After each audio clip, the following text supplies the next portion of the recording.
All I need to say at the moment is that we are mobilized and we have sent messages across the country and, across all exit and possible movement points out of the country. We have mobilized the sector and we're going to conduct a massive manhunt for those three. They are dangerous criminals and we have to get them, and we are going to get them.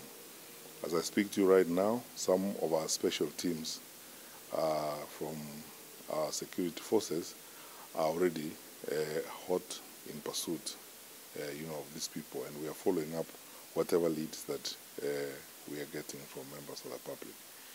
What I would say at the moment, two critical points I need to make. One, we will conduct a very thorough investigation on this matter. That's why we are all here.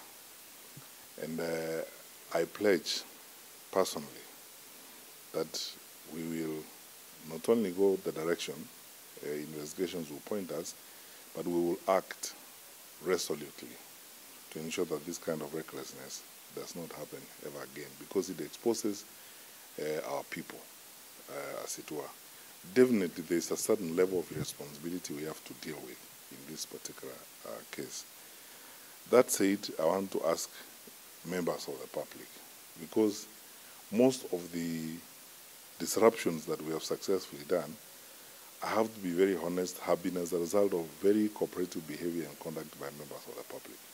I want to ask Kenyans, in the very patriotic and responsible way in which we always, conduct ourselves, to share whatever information they come across on these three and any other individuals they may suspect amongst them. Go to the nearest police station, go to the nearest security officer and share the information. We will protect your identity and we will act responsibly. But that said also, I need to be frank with each other, with all of us, that we are living in very interesting times. I have to be, honest. We are living in very interesting times. All around us, we are surrounded by very challenging environments, across, what's going on in Somalia, what's happening in the northern part of our country, and so on and so forth. And this has placed all of us in an unusual state of alertness. We even hardly sleep because we are, speaking to each other, contacting each other. This is a very tough time for the security of our country. And we cannot pretend that, we may not have a challenge and so on. I want to ask all Kenyans, wherever they are, to be conscious, to be security conscious in their behavior and in their conduct. The crowding that I have seen sometimes in social places, the irresponsible manner in which I've seen some of us are moving, particularly into entertainment joints and so on, without even caring, who's next door and so on, is something we have to be very careful about. We are living in difficult times. And usually, especially at this time, now we are approaching the festive season, between 15th of November and end of January, is a time of active socio-economic interaction across the country. People moving up and down, preparing for holidays, going out, engaging in social activities and so on. It's a time we all need to be on the lookout. And every one of us needs to be vigilant and be sure that you know who is next to you and who's operating around you. We must increase our security consciousness, especially because of the environment in which we find ourselves.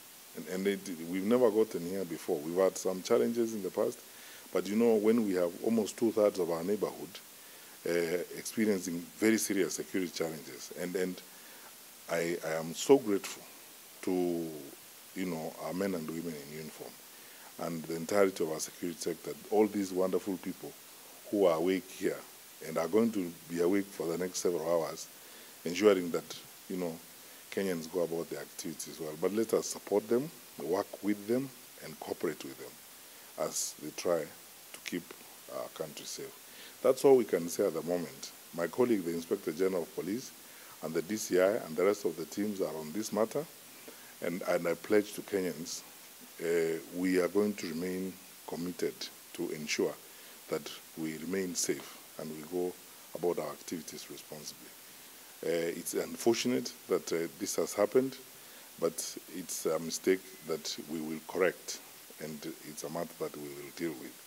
If they send responsibility on any part of any officer, we will act firmly and decisively.